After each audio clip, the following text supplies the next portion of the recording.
अस्सलाम friends, welcome to my YouTube channel. चलिए आइए अब हम नावल का पार्ट नंबर 8 स्टार्ट करते हैं। रोहेल फार्म हाउस में पहुंच चुका था। वो गाड़ी से उतरकर फार्म हाउस के अंदर सीढ़ियां अबोर करता हुआ सीधा बीस के ऑफिस आ पहुंचा था। जबकि बीस अपनी कुर्सी पर पुरसुकून अंदाज में बैठा सिगरेट नोशी कर रहा था, तभी रोहेल उसके कमरे में दाखिल हुआ बिना इजाजत लिए। मगर बीस को पहले से ही इल्म था उसके इस रद्द अमल का। बीस, क्या था ये सब? ये किस किस्म की हरकत थी? उसे कुछ हो जाता तो? रोहेल का जिस्म पसीने से शराबूर था, आंखों में सर तास रहा थे, सांस फूल रहा था और लहजा भी काफी सह था। वो आज पहली बार बीस से इस लहजे में बात कर रहा था। हुआ तो नहीं है ना? बीस ने पुरसुकून अंदाज में कहा, जबकि आंखें उसकी अब भी बांध थी। उसकी बात पर रोहेल को और भी ज्यादा गुस्सा आया। क्या मतलब है तुम्हारा? यार, तुम्हें पता भी है तुमने क्या किया था? कुछ भी हो सकता था उसे। अगर तुम्हारा ऐसा कोई इरादा था तो तुम मुझे पहले से बता सकते थे। अगर मैं तुम्हें पहले बता देता तो तुम ही हमारे पर फायर चलाने के खिलाफ होते। बीस ने अब आंखें खोली और सामने खड़े रोहिल को कुर्सी पर बैठने का इशारा किया, मगर रोहिल का सांस अभी फूल रहा था। बीस, ये कोई तरीका नहीं था। तुम्हें इस पर फायर चलाने की क्या जरूरत थी? तुम मुझ पर भी तो चला सकते ना। रोहिल ने किसी जज्बे से खुद पर फायर करवाने की बात की थी। बीस उसकी तरफ आईब्रो का जाविया बनाते हुए देखने लगा। तुमने इश्क में तकलीफें उठाने का ठेका ले रखा है। बीस की बात पर रोहिल ने नजरें चुराई, जिस पर बीस ने सिगरेट को एस्ट्रे में मसल दिया। क्या हुआ तुम्हारे इस प्लान से? बीस, सब कुछ वैसा ही है और कल वो पाकिस्तान जा रही है। रोहिल ने फिक्रमंदी से कहा। और वैसे भी बहुत समझदार और ज़हीन था, मगर अपनी मोहब्बत के मामले में उसका दिमाग यहाँ तो बहुत ज्यादा चलने लगा था, यहाँ पे बिल्कुल ही काम करना छोड़ देता था। बीस, ऐसा कोई प्लान बनाता ही नहीं है जो रायगा जाए। बीस ने एक ही जुमला कहा और फिर से कुर्सी से सर टकाकर बैठ गया, जबकि रोहेल को उसकी बात कुछ समझ नहीं आई थी। मतलब? रोहेल ने एक लफ्ज में उसे वजाहत मांगी, तभी उसका फोन बजने लगा। उसका मतलब का जवाब तुम्हें अपने फोन से मिलेगा। बीस के बाप पर उसने फोन निकाला तो माही का फोन था।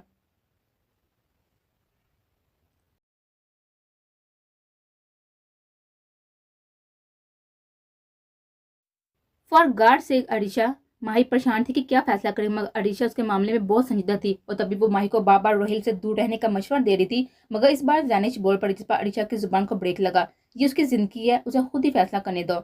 जैनिश की बात पर माही को भी थोड़ी हिम्मत तो आई थी। उसे वो सब लम्हात याद आ रहे थे जो उसने रोहिल के साथ गुजारे थे। रोहिल की बातें, रोहिल का प्यार, रोहिल का यूं उसकी फिक्र करना। सबसे बढ़कर रोहिल ने उसे अपनी जान पर खेल कर उसे बचाया था, वरना आज वो यहाँ जिंदा ना होती। अगर होती भी तो हॉस्पिटल में आखिरी सांसें ले रही होती। यार, क्या हो गया है तुम्हें? उसकी जान खतरे में है। माना कि रोहेल ने आज उसकी जान बचाई, मगर वो हर जगह उसके साथ नहीं होगा और माही का रोहेल से दूर रहना ही इन दोनों के लिए बेहतर है। मगर अरीशा अभी अपनी बात मनवाने में लगी हुई थी। मगर तभी माही ने उनसे इन तन्हाई में रहने का कहा तो वो दोनों वहां से चली गई। क्या फैसला करोगी? क्या करूं मैं? क्या रोहेल को उससे दूर जाने दूं? नहीं, मैं ऐसा नहीं कर सकती। माही को कुछ भी समझ नहीं आ रहा था, मगर तब भी उसे अपना हाथ अपने दिल के मुकाम पर रखा और उसे रोहेल की बात याद आई। मेरी जान, डरने की जरूरत नहीं है, मैं हूं ना आपके साथ। फिर कैसा डर है? पेश आता ही माही की आंखों में आंसू आ गए। कितनी मोहब्बत करता था वो शख्स उसे, और माही कितनी खुदगर्ज बनी हुई थी। जब वो शख्स खुद कह रहा था कि जब वो उसके साथ है तो उसे डरना नहीं चाहिए, तो क्या वो शख्स झूठा था?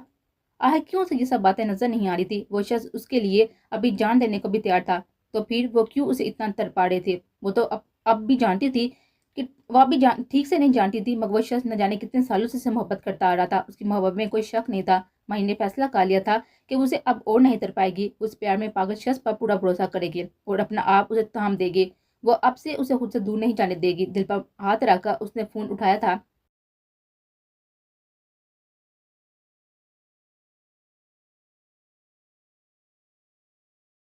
मोबाइल स्क्रीन देखकर रोहेल की आंखें खुली की खुली रह गई। वो बेयकीनी की कैफियत में मोबाइल को घूर रहा था, जिसके लिए उसने अपनी इतनी कोशिशें की। अब वही काम 20 एक ही दिन में कर गया था। 20, ये सब कैसे? रोहेल बेयकीनी की कैफियत में अभी मुतला था। 20 ने एक तरफा मुस्कुराहट उछाली और दूसरा सिगर सुलगाने लगा। क्या लिखा है उसने? 20 ने कश लगाते हुए पूछा। वो निकाह के लिए राजी है 20, मगर यूं अचानक ये कैसे मुमकिन है? या तो नामुमकिन था। ये तो नामुमकिन था। रोहेल की बाबा बीस ने एक आईब्रो झुकाई। नामुमकिन को मुमकिन कर दिखाना बीस के बाएं हाथ का खेल है। बीस ने कश लगाकर दोनों को हवा में आजाद करते हुए कहा, जिस पर रोहेल मुस्कुराने लगा। वाकई ये बात सच थी। वो बीस था हर नामुमकिन को मुमकिन करना अच्छे से जानता था। वो हमेशा खुद ही मुश्किल रास्तों का इंतखाब करता था। उसे शौक था हर मुश्किल को फेस करने का, और वो करके दिखाता था। अभी वो लोग यही बातें कर रहे थे जब नौफल और बासम ने अंदर आने की इजाजत मांगी, तो बीस ने इशारे से उन्हें अंदर आने दिया। नौफल की नजर रोहिल पर गई, जो नीचे गिरने की भी मुस्कुराने में मसरूफ था। पत्थर दिल लोग भी मुस्कुराते हैं, हमें तो आज पता चला। नौफल की बात पर रोहिल ने नजर उठाकर उसको देखा था, जो उसे ही घूरा था। बीस ने बासम को बैठने का इशारा किया क्योंकि वहां सिर्फ 3 कुर्सियां थी। एक बीस की कुर्सी थी, बीच में टेबल और टेबल की दूसरी साइड पर 2 कुर्सियां थी, जिनमें से एक पर रोहिल बैठा हुआ था और दूसरे पर बासम बैठ गया था और अब नौफल खड़ा इन दोनों को घूरा था। इस माशरे में मेरी कोई इज्जत ही नहीं है। नौफल के मुंह बनाने पर बासम ने उसे मुहातब हुआ। नहीं मेरी जान, यू आर रॉन्ग। माशरे में शी मेल्स की बहुत रिस्पेक्ट होती है। बासम के कहने की देर थी जब रोहिल की हंसी निकल गई थी। ये पहली बार हुआ था कि वो इतना खुश नजर आ रहा था। बासम बहुत हैरान था उस पर। नौफल मुंह बनाकर सामने वाले सोफे जाकर बैठ गया था। तभी हुरैन और महर वहां आई तो वो भी नौफल के साथ ही सोफे पर बैठ गए, जबकि महर ने रोहिल के सर पर पट्टी देकर वजह पूछी, जिस पर बासम बोल पड़ा था, 20 साहब की मेहरबानी है। तो रोहिल उसको घूरने लगा क्योंकि गाड़ी में से फाइट बासम नहीं की थी। बासम दांत दिखाकर नजर चुरा गया। 20 हैरियत, कोई न्यू प्लान है क्या? बासम ने हुरैन ने संजीदगी से पूछा, जिस पर बीस ने धुएं को हवा में उड़ाते हुए जवाब दिया, कोई प्लान नहीं है, अब नका होगा। बीस के कहने की देर थी, नौफल लपक कर बीस के टेबल की तरफ आया। हाय जालम, तुमने धोखा दे दिया मुझे, इस पत्थर दिल इंसान की तरह। रोहिल की तरह इशारा करता हुआ वो एक अदा से बोला, जिस जिस पर बीस उसे आंखें छोटी करते हुए घूरने लगा। अर्जी का नका। बीस के पापा सब हैरान रह गए।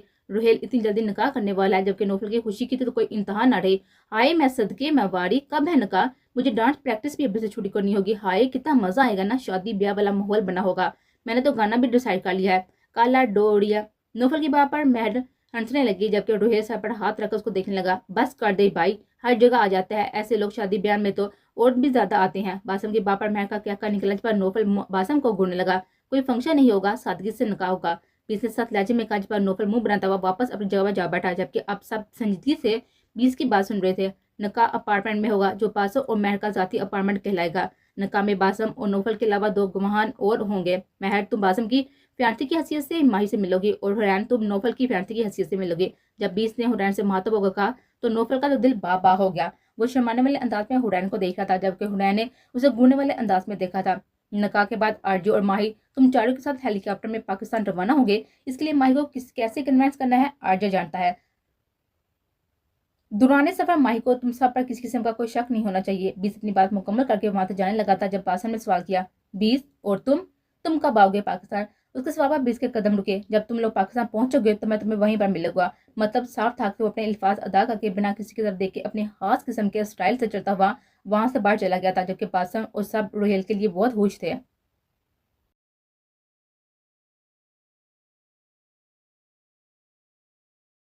सुबह 11 बजे का वक्त था जब सब लोग आपस में माही के बारे में पूछ रहे थे, क्योंकि माही का कमरा लॉक था और फोन भी बंद जा रहा था। आज उन लोगों की वापसी की फ्लाइट थी, मगर माही का कुछ अता पता नहीं था। यहाँ कहाँ चली गई है? उसको पता भी है कि 5 बजे की फ्लाइट है हमारी। अरीशा न जाने कितनी बार उसे कॉल कर चुकी थी, मगर माही का नंबर अब तक बंद जा रहा था।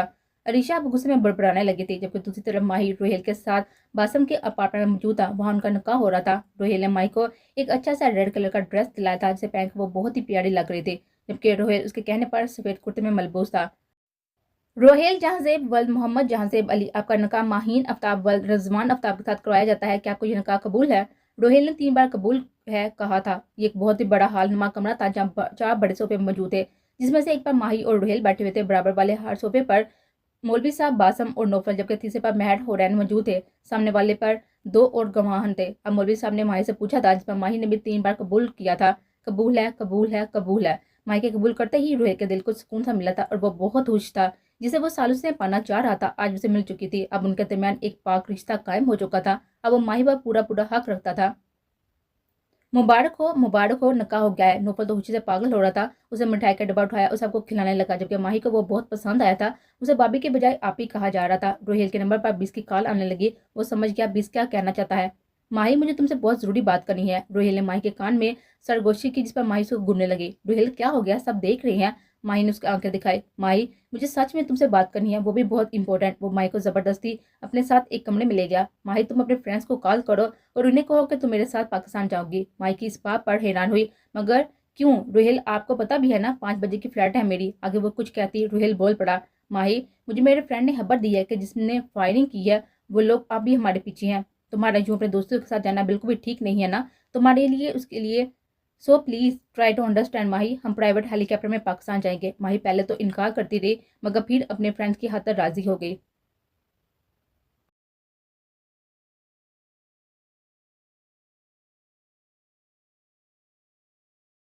माही पागल हो गई हो क्या तुम? वो लगता क्या है तुम्हारा जो तुम उसके साथ पाकिस्तान जाने की बात कर रही हो? मैं तुम्हें कभी भी इस अनजान शख्स के साथ कहीं नहीं जाने दूंगी, नेवर।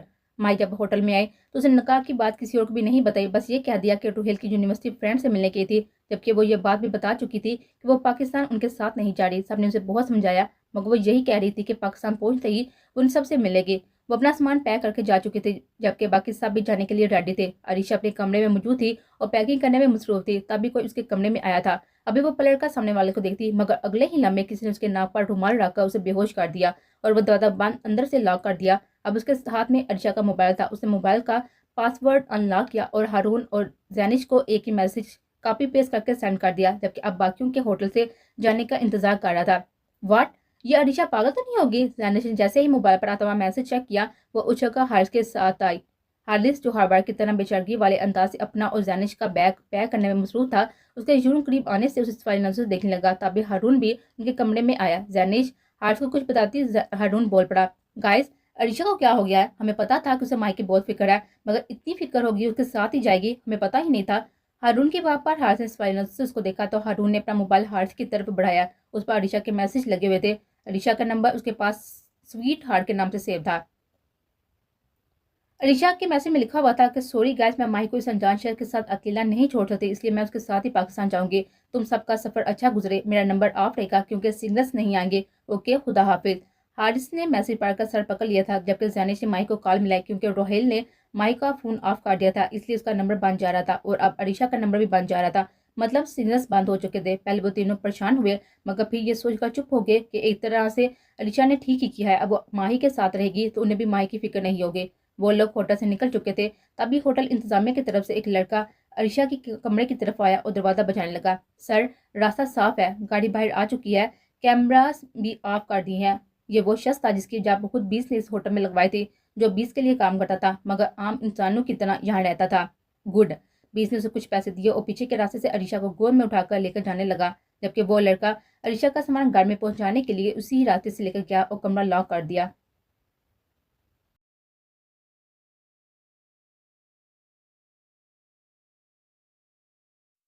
ओफो, मेरा मोबाइल तो अब तक ऑफ है। माई अब हेलीकॉप्टर में मौजूद थी। बासम, मेहर, नौफल और हुरैन भी उसके साथ ही थे। रोहिल माई को बातों में लगाया उसका मोबाइल ऑफ कर चुका था, मगर अब माई को अंदाजा हुआ था कि उसका मोबाइल ऑफ है। वो भी ऑन करती जब रोहिल ने उसके हाथ से मोबाइल लिया।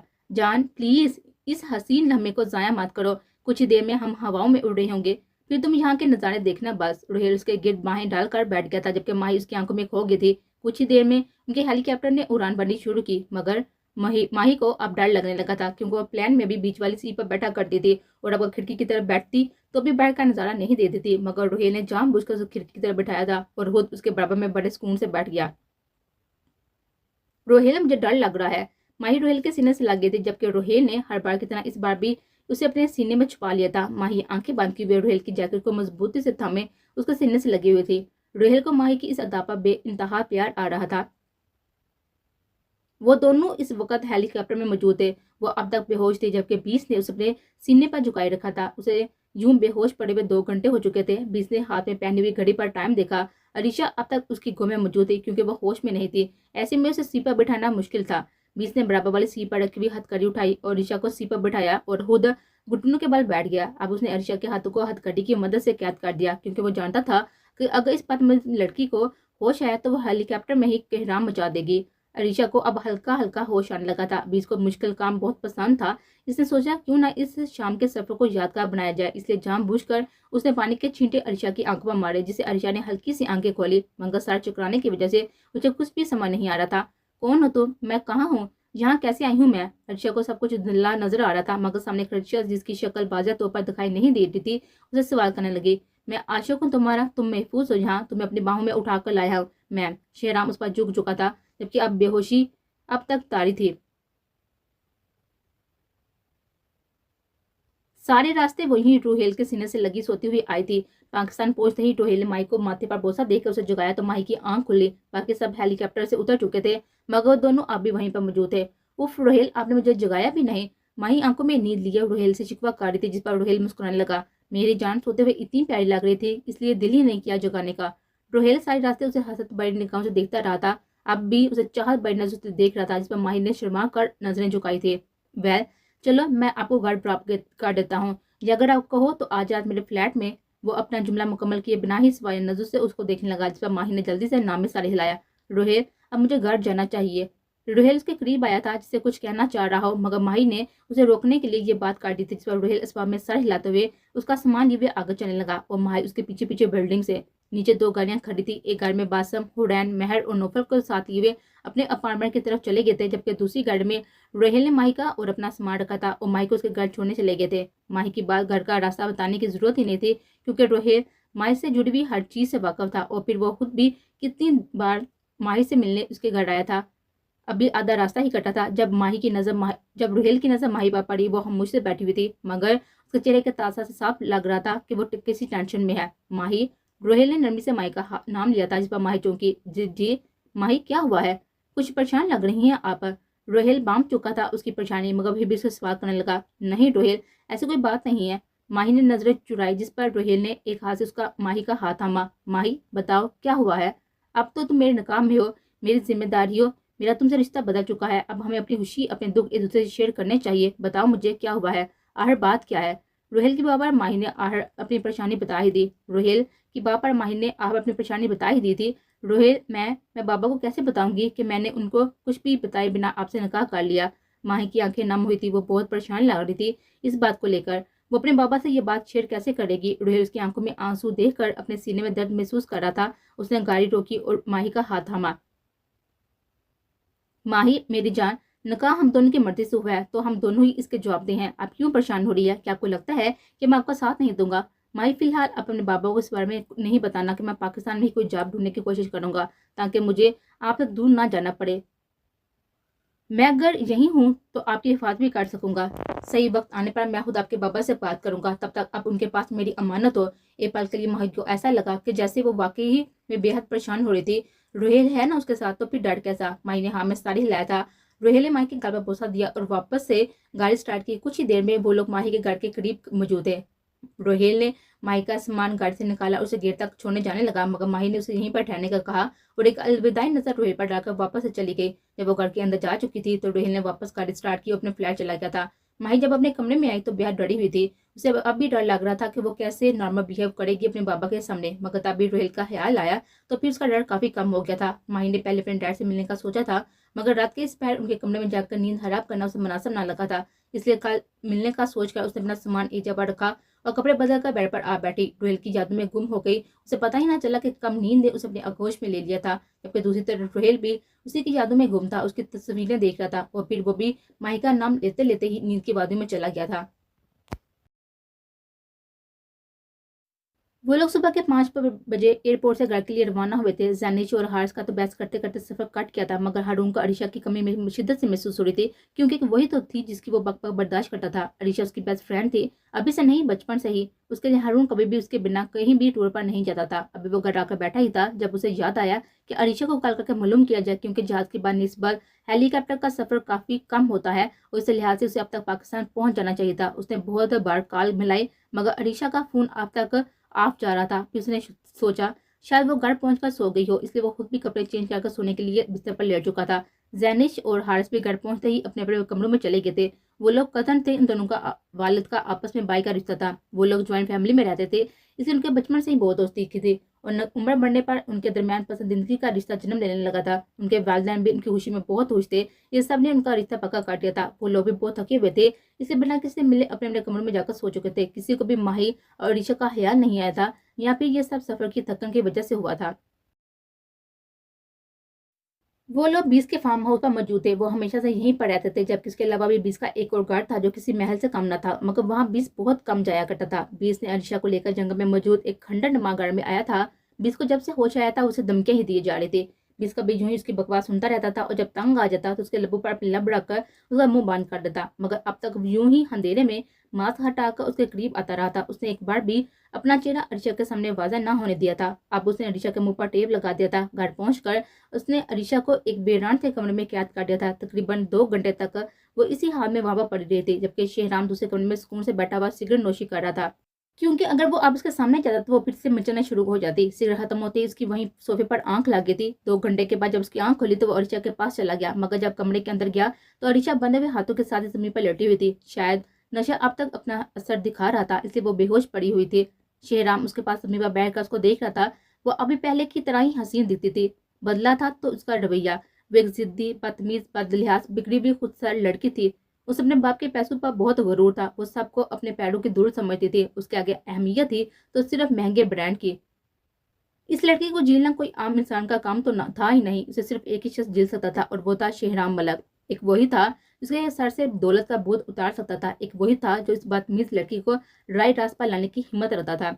शेहराम अब बिना मास्क के वहां पर मौजूद था। कुछ ही देर में दिन का उजाला निकलने वाला था। शेहराम ने उसके पास आकर उसके मुंह से टेप हटाया। उसके सूखे लबों को देखकर शेहराम को तलब महसूस होने लगी। वो झुक कर अपनी तलब मिटाने लगा।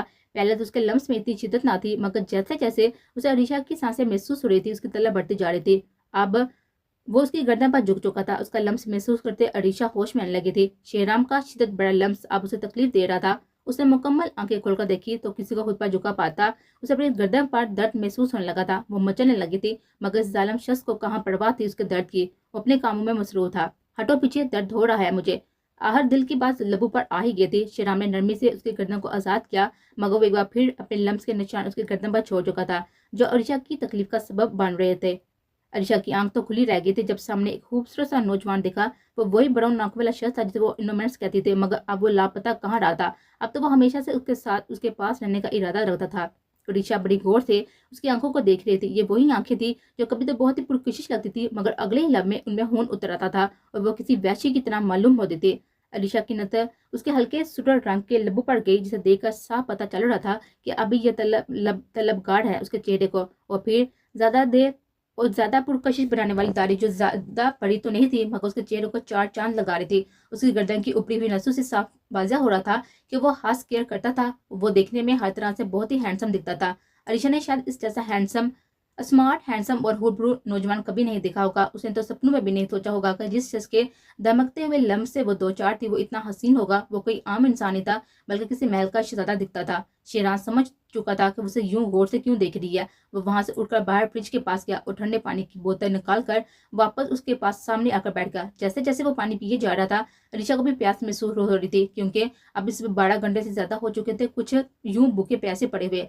शेराम उसकी तरफ देखने लगा तो अलीशा की नजर इस बोतल पड़ी थी। शेराम ने इशारे से पानी का पूछा तो वो मुंह फेर गई थी। फिर शेराम उसके पास आया और पानी की बोतल आगे की उसके हाथ खोल दिए। अलीशा जैसे ही पानी लेने के लिए आगे बढ़ने लगी, शेराम ने हाथ पीछे काट दिया, जिससे बेध्यानी में उसके सीने से टकराए थे।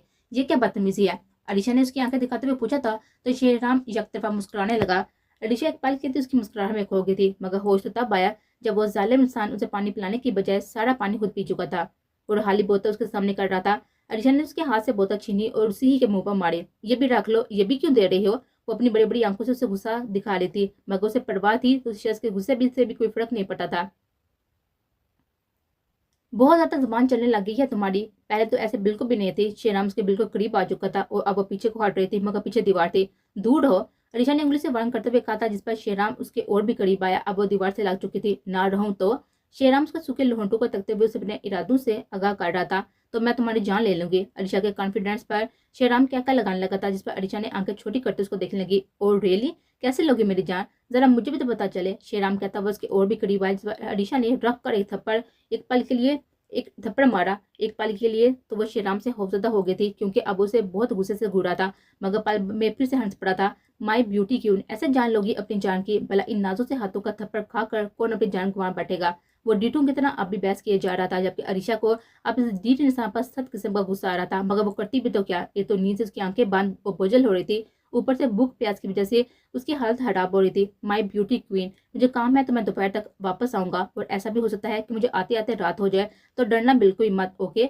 शेराम उसे किसी बच्चे की तरह समझा रहा था, मगर वो अब इसके लहजे में थोड़ी सख्ती आ गई थी। और हाँ, एक बात और याद रखना, यहाँ से भागने की बिल्कुल भी कोशिश ना करना, क्योंकि इस वक्त तुम जिस जगह पे मौजूद हो ना, वो कोई अच्छी सोसाइटी तो नहीं बना हुआ, बल्कि एक वीरान से खौफनाक जंगल में बना हुआ है। तो तुम अगर यहाँ से बैठ गई तो बड़े बड़े दांतों वाले जंगली जानवरों का शिकार बन जाओगे। शेराम ने उसे आंखें दिखाते हुए डरा रहा था, और मजे की बात तो ये थी कि वो डर भी रही थी। एक और बात, जितना हथा घर के बाहर है इतना अंदर भी है। अगर कोई खौफनाक आवाजें सुनाई दी तो रही जाए नमाज, वुज़ू करना तो आता होगा ना, बस तो फिर वुज़ू करना और जाए नमाज़ पर बैठकर अपने तमाम गुनाहों को याद करके, क्या पता कब वो बड़े-बड़े सींगों वाला जिन तुम पर हमला कर दे। इस बार वो अरीशा वाक़ई डर सी गई थी।